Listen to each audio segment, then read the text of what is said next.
በቅዳሴው ቦታ ቅላ ሲዘመር እንዴት ሰንብተሻል እናትዋ ጎንደር እናትዋ ብልሽ ትንፋሽዋ ብልሽ አካልዋ ብልሽ መቼ ደረስኩልሽ የተባለላት ታታይ ሙሽሪት የእስልምና እምነት መምህሯን በሞት ተነጥቃለች። በነሻሊ ጎንደር ከተማ የሃይማኖት አባት ባልታወቁ አካላት ተገደሉ የሚለው ዜና ከተማይቱን ለሚወዱ ሁሉ ያዘን ምንጭ ሆኗል።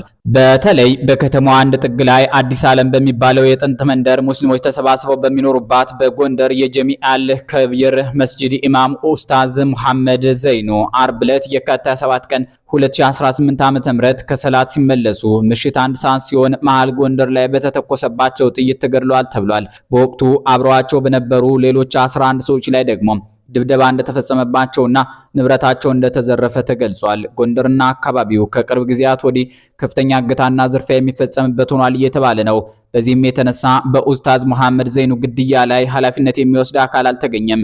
የአማራ ክልል እስልምና ጉዳዮች ከፍተኛ ምክር ቤት ግድያውን የፈጸሙ አካላት ላይ መንግስት ሕጋዊ እርምጃ እንዲወስድ አሳስቧል። የተገደሉት ጎንደሬ በከተማዋ የታወቁ የመስጂድ ኢማም ነበሩ ተብሏል። ኡስታዝ መሐመድ ዘይኑ በመኖሪያ ቤታቸው በር ላይ መገደላቸው አሳዛኝ ሆኖ ቀጥሏል። ግድያው የተፈጸመው በወላጅ አባታቸውና በታናሽ ወንድማቸው ፊት መሆኑም ተሰምቷል። ግድያው የተፈጸመው ጎንደር መሃል ከተማ ውስጥ ቅዳሜ ገበያ በሚባለው ቦታ ከጀሚዓል ከቢር መስጂድ ጥቂት ሜትሮች ርቀት ላይ ነው ተብሏል። የአማራ ክልል እስልምና ጉዳዮች ምክር ቤት ግድያውን ማንም ይፈጽመው ማን መንግስት ተገቢውን የማጣራት ስራ የመስራትና የዜጎችን ደህንነት የማስጠበቅ የቤት ስራውን ሊወጣ ይገባል ብሏል። በመሃል ከተማና በመስጂድ አቅራቢያ ሰግዶ በሚወጣ ጾመኛ ላይ ለደረሰው ለዚህ ዘግናኝ ግድያ መንግስት አፋጣኝ ፍትህ ሊሰጥ ይገባል ሲልም አክሏል። የእስልምና ጉዳዮች ምክር ቤቱ መንግስት በንጹሃን ላይ እየተፈጸመ ያለውንና ሰዋዊ መገለጫ ያልሆነውን አስነዋሪ ተግባር ሊያስቆም ይገባል በማለት ለዜጎች ግዴታ የሆነውን ጥበቃና ከለላ የማድረግ ስራውን ሊያከናውን ይገባል ሲል መንግስትን ተማጽኗል። በተለይም እንደ ሀገር የሃይማኖት አባቶችንና ህዝብን ከፈጣሪ ጋር የሚያስተሳስሩ ሰላምንና አብሮነትን የሚሰብኩ የእምነት መሪዎችን ማጣት ታላቅ ኪሳራና ከሀገር ማፍረስ ጋር የሚነጻጸር እኩይ ተግባር መሆኑን ገልጿል። ኢትዮጵያዊ ጋዜጠኛ ኤልያስ መሰረት በበኩሉ በጎንደር ከተማ የጀሚዓል ከቢር መስጂድ ኢማም ኡስታዝ መሐመድ ዘይኑ በትናንትናው ዕለት ከሰላት በኋላ ሲመለሱ መሃል ጎንደር ከተማ ላይ በተተኮሰባቸው ጥይት ተገድለዋል። ግድያው የተፈጸመው ቤተሰቦቻቸው ፊት ለፊት ሲሆን ሌሎች 11 ሰዎች ላይም ድብደባና ዘረፋ ተፈጽሟል።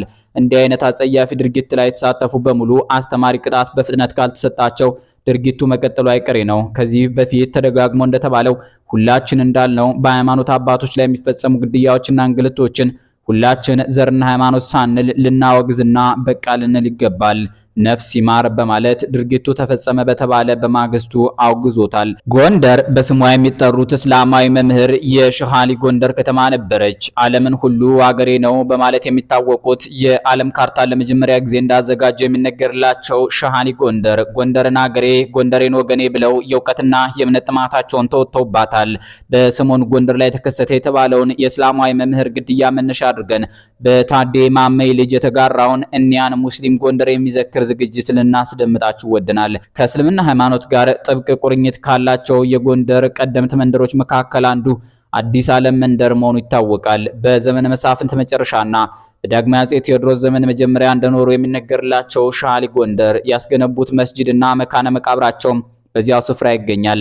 በዚህ ከ800 ዓመታት በላይ በህይወት እንዳሳለፉ በአፈ ታሪክ የሚነገርላቸው የሻሊ ጎንደር መስጂድና መካነ መቃብር ከእርሳቸው ጋርም በርካታ ዓመታትን ያስቆጠሩ የእስልምና ሃይማኖት የእውቀት አባቶች መቃብሮች አሉ። ታሪካዊ ሁኔታውን በደንብ አጥንቶና መረጃውን አጠናክሮ ለማስቀመጥ የምሁራንን ጥናት የሚፈልግ ቢሆንም በበርካታ የእምነቱ ተከታዮችና ጎብኚዎች የሚጎበኘው የአካባቢ ድንቅ ተፈጥሯዊ ገጽታን ከታሪክ ጋር አጣምሮ የያዘ ነው።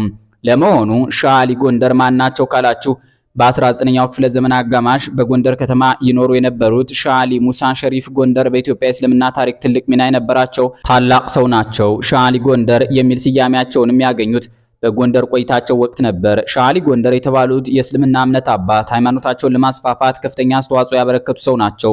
ሰባሮብሰን የተባለ ዶክተር ለመመረቂያ ባቀረበው በ2003 ኢንሳይክሎፒዲያ ኢትዮፒካ ላይ በታተመው ጽሑፉ ሻሊ ሙስን ኢትዮጵያዊ ነጋዴ፣ የሰላም ዘብና ታዛዥ፣ አስታራቂ ሽማግሌ፣ የሱፊዝም እስልምናን ጀባርቲን ያስተዋወቁ ናቸው በማለት ይገልጻቸዋል። ሸሁ በስነ ምግባራቸው ተመስጋኝ፣ በሃይማኖታዊ እውቀታቸው ሊቅ ስለመሆናቸው ይነገራል።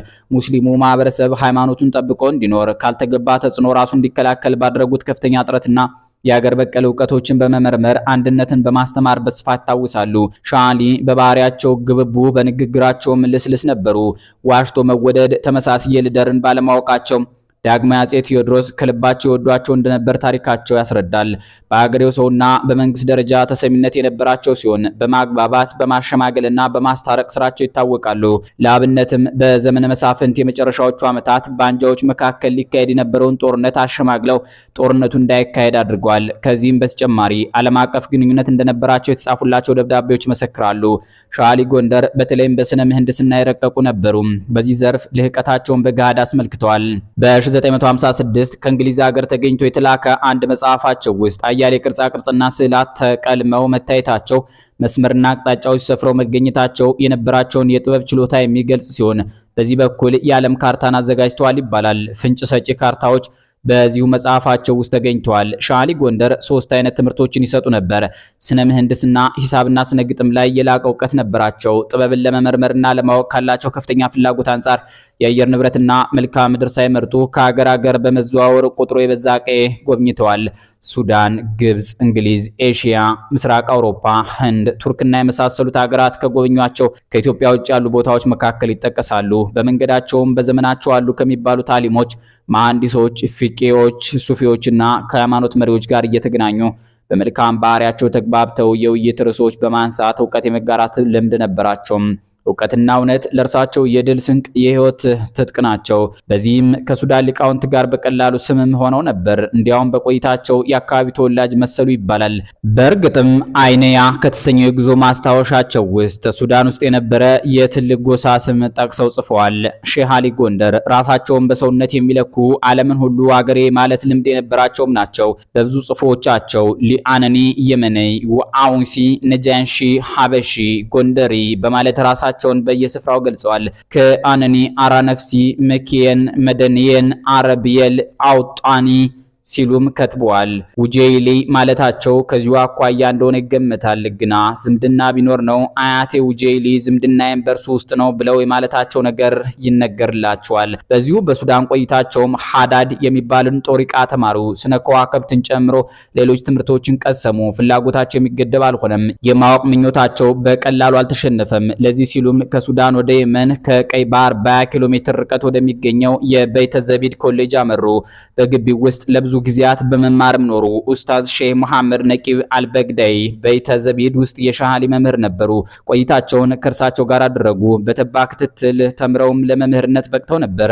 ከ46 በላይ ኪታቦችን ወይም ጽሑፎችን አዘጋጅተዋል። ጥቂቶቹን ለመጥቀስ ያክል ጀዋሂሩል ሙሶፋ የጠራ ሲል፣ ጀዋሪሁል እስጤፋ፣ ሙራቂና ሰና፣ ሸዋሪቁል አንዋር ማለትም የሚፈነጥቅ ብርሃን፣ ሂዝቡ፣ ሱራ ዲታት፣ የተውሱፍ ጽሑፎች፣ የዱዓ ኪታቦች፣ የመንዙማ ጽሑፎች የመሳሰሉት ይገኙበታል። የእንግሊዟ ንግስት ኤልዛቤትን ጨምሮ የበርካታ ሀገራት የወቅቱ መሪዎች ሊያገኟቸው ጥበባቸውን ለሀገራቸው እንዲያስተምሩላቸው የለምኗቸው የነበሩት ኢትዮጵያዊ ታላቅ ሰው በሕይወት ዘመናቸው የሰሩት ታሪክ፣ የጻፏቸው ኪታቦች፣ ለኢትዮጵያ ያበረከቱት እልፍ ቁም ነገሮች፣ ኢስላማዊ ስነ ጽሑፍ፣ በዘመናዊ ስነ ጽሑፍ ዘርፍ፣ በስነ ምህንድስና፣ በሕክምና፣ በሳይንስ የነበራቸው አስተዋጽኦ ቢመረመር ከሳቸው የምንማረው በርካታ ለሀገር የሚበጁ ነገሮች አሉ። እናም የሚመለከተው አካል ትኩረት ቢሰጥበት መልካም ነው። የእስልምና መምህሩን ግድያ መነሻ አድርገን ስለ ጎንደሩ ሊቅ ሼህ አሊ ጎንደር ይህን ያህል ከተጫወትን አሁን ደግሞ ሌላ መርዶ ልንነግራችሁ እንገደዳለን። እውቁ የወንጌል መምህር ዘላለም ወንድሙ ከዚህ ዓለም በሞት ተለይተዋል። በኢትዮጵያ ኦርቶዶክስ ተዋሕዶ ቤተክርስቲያን ለበርካታ ዓመታት በታማኝነትና በትጋት ሲያገለግሉ የቆዩት መምህር ዘላለም ወንድሙ በትናንትናው ዕለት የጎንደሩ ኢማም በተገደሉ በነጋታው ከዚህ ዓለም ድካም ማረፋቸው ተሰምቷል። መምህር ዘላለም ወንድሙ ከገጠር እስከ ከተማ ከሀገር ውስጥ እስከ ውጭ ሀገራት ድረስ በመዘዋወር ቅዱስ ወንጌልን ያለ እረፍት ያስተማሩ ታዋቂና ተወዳጅ መምህር ነበሩ። በወንጌል ስርጭት አገልግሎታቸው በርካታ ምዕመናንን ያጽናኑና የቀረጹ ታላቅ የቤተ ክርስቲያን ባለውለታ መሆናቸው ይነገራል።